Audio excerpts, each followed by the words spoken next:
Opposing Viewpoints. I'm Tatum Everett, and it's Bears Monday Night Football week. The Vikings had a mini bye of sorts before this big-time game as they go back into prime time.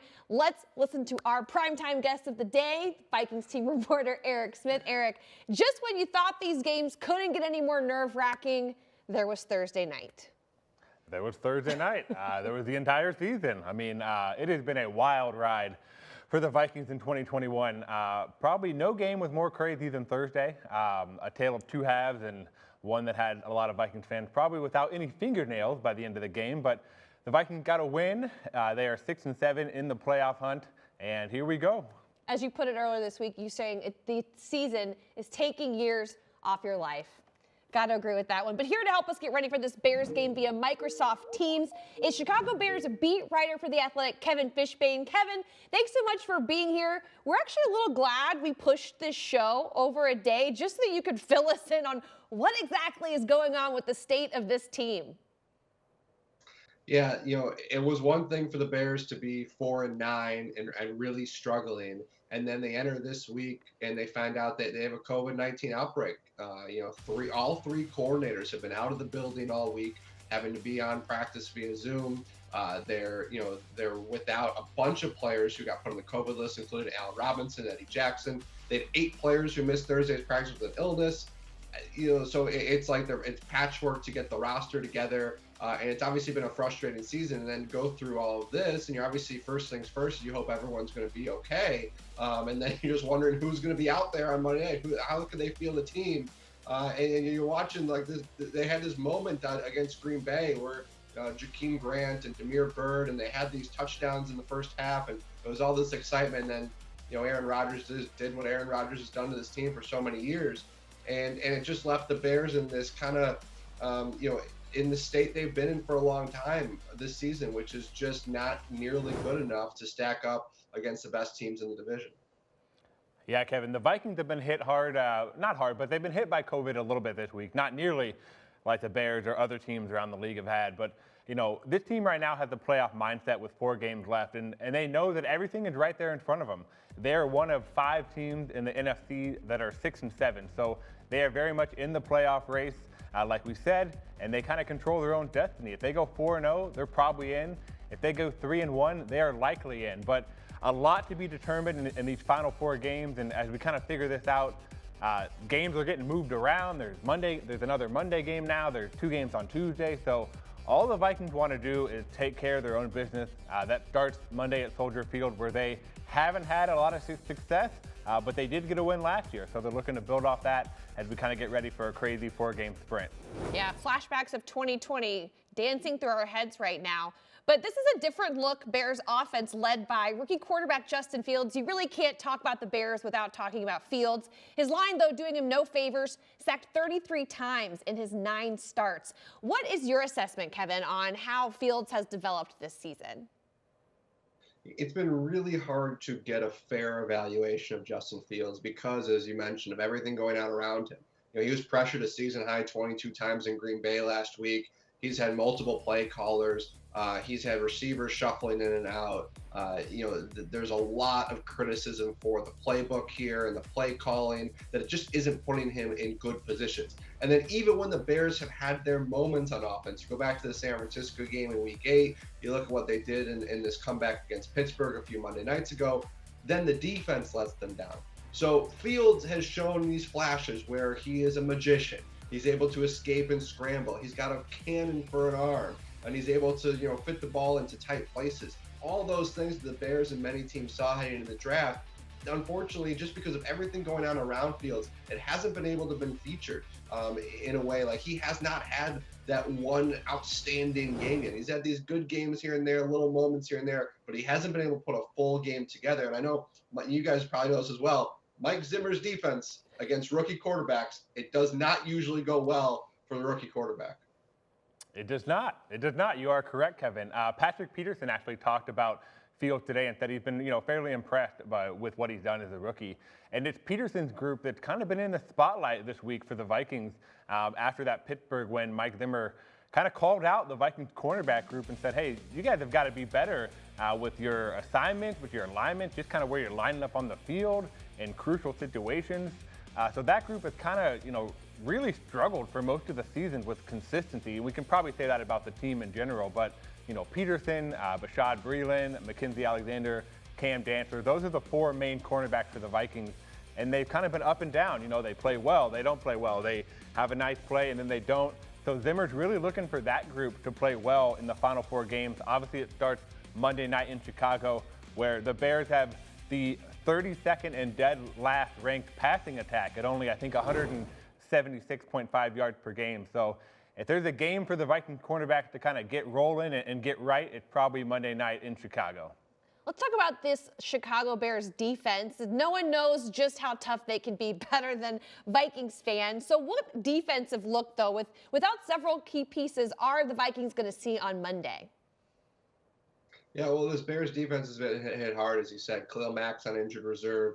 They've missed Akeem Hicks a lot this season. The good news for them is Akeem Hicks did practice in full on Thursday, so it's possible he could be finally back after his ankle injury. And Akeem Hicks has kind of owned the Vikings offensive line. You go back to that 2018 Sunday night game in Chicago, Hicks had one of the best games of his entire career. Roquan Smith's been outstanding this year, but he re-aggravated a hamstring injury, so that's something that they're dealing with.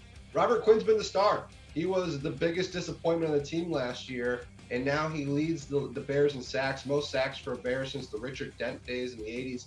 So that's been the thing, is can he get there? But the thing about this Bears defense is they're really thin at corner. They can be attacked there. If you throw at anybody but Jalen Johnson, you're probably going to have success. And as good as Robert Quinn has been, the Bears are actually near the bottom of the league in pressures on quarterbacks. So they're just not getting to the quarterback consistently enough to help out what has been a bit of a weak secondary. Yeah, if anyone knows about Akeem Hicks, it's probably Dalvin Cook. Dalvin talked about him this week and said that guy's, a monster up there. I think Mike Zimmer called him a grown man. And so the running game for the Vikings is going to obviously be a big storyline. And they're going to have to lean on Dalvin with Alexander Mattison probably out because of COVID protocols. Dalvin obviously coming off a fantastic game against Pittsburgh, 205 yards. That's the most rushing yards by a single player in the league this season. And that shoulder injury didn't look like it affected him at all. And Dalvin said this week he's fine. He feels fine. There's no pain threshold or anything, so he's going to be good to go. He said, if you just give me the ball, good things are going to happen. So obviously, cold weather game, prime time. The turf at Soldier Field always gets a little bit sloppy. That's the time where the Vikings probably want to lean on their best players. And one of those players, obviously, is Dalvin Cook. So expect him to get the ball a lot on Monday night. Never a bad thing to see Dalvin Cook do what Dalvin Cook did, like on Thursday night. Well, this is my favorite part of the show. And Kevin, I hope that you're bringing the heat. I got to ask you, what is your hot take for this Bears-Vikings game? My hot take is I wonder if at some point Monday night, the Vikings are going to be looking across the other side of the field and thinking, maybe we should have drafted Justin Fields. Because I thought as the Vikings came up on the clock that was one of those kind of obstacles that the Bears wanted Fields, was if the Vikings were going to. And honestly, I'm saying this without any disrespect to Kirk Cousins. Kirk Cousins, of all quarterbacks, understand the benefit that a team can have from having 2 good quarterbacks on the team. And without necessarily knowing, the long-term future of Cousins in Minnesota, and you have this potentially dynamic quarterback fall to you and be available for you, and you look at what Patrick Mahomes set out for a year. You saw what Aaron Rodgers did. All these teams would love to be able to have the luxury of having someone like Kirk Cousins stand in the starting quarterback role for as long as he can, and then transition to someone like Justin Fields. Instead, obviously, the Vikings didn't draft him. The Bears got him. And, who knows, 3 years, 5 years from now, maybe we'll look back at that and say the Bears ended up with a great one. And the Vikings, you could say the same thing about the Lions, the Panthers, the Broncos, a bunch of different teams maybe should have gotten into that spot in a position to take them. So I'm wondering if Fields can put together that great game. I wonder if that's going to be a sentiment around Minnesota leading into the next week. We'll have to keep that video clip just in case down the line you need to pull that up and say, I told you so. Well, Eric, I don't know if yours could live up to that spice level, but you got a hot take for us for this Bears-Vikings game? I do. Kevin, that's probably the hottest take we've had on the show all year, so prop to you. My hot take involves Justin Fields, but is that he is going to be picked off by Harrison Smith. And I say that kind of reminiscent of the last time the Vikings faced a rookie Bears quarterback, and that was back in 2017. As you said, Mike Zimmer's defense always fares well against rookie quarterbacks. Back in 2017, the Vikings obviously were at Soldier Field. facing the Bears, facing Mitch Trubisky, and Harrison Smith picked him off late in the fourth quarter to set up a Vikings win. I see maybe a similar situation happening this time. Hopefully not as close of a game as it was back in 2017, but Harrison Smith has been playing well of late, and I think he gets an interception on the rookie quarterback. And Kevin, finally, before we go, we always ask our guests to finish this sentence. The Bears win if. If they take the ball away, they have to win the turnover battle because this offense just hasn't been good enough this season to win a game on its own. And the defense has been really, really bad at taking the ball away. Most of the interceptions came in this video you're seeing right now against the Bengals. It was like 4 interceptions in 5 possessions. So they have to find a way to turn the ball over on Kirk Cousins, or if it's a Dalvin Cook fumble. It's not going to be easy, but that's really going to be their best chance to win because that'll give Justin Fields in the offense some short fields, make it a little bit easier going against that Mike Zimmer defense. But when you're an underdog like the Bears are, and you're as undermanned as the Bears are with everybody who's out and all the things they missed this week in practice, you need your defense to find a way to take the ball away and make things easier for everybody else. Yeah, I believe the Bears are -11 in turnover margin for the season. So, Eric, it's now your turn. The Vikings win if. Yeah, the Vikings win if they can limit the mobility of Justin Fields. And I don't just mean him running with the ball. Pretty much every player and coach that's been asked about Fields this week has talked about his cannon arm, like Kevin said, but they said his mobility and his athleticism is really what kind of sets him apart as a rookie quarterback. If it's 3rd and 8 and he scrambled for 9 yards, that's a killer for the Vikings defense.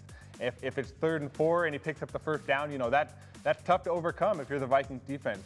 So limiting him on the ground, limiting his big plays with his feet, but also on the move, if he gets outside the pocket and uses that arm to go downfield, that's something the Vikings have to be aware of too. So, I think Zimmer will have a good game plan. As Kevin and I have said, he usually schemes it up pretty well against a rookie quarterback.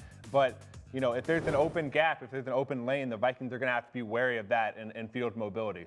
Well, either way, it is going to be a big division game. Monday Night Football at Soldier Field between the Vikings and the Bears. Thank you so much to the Athletics' Kevin Fishbain for joining us today here on Opposing Viewpoints.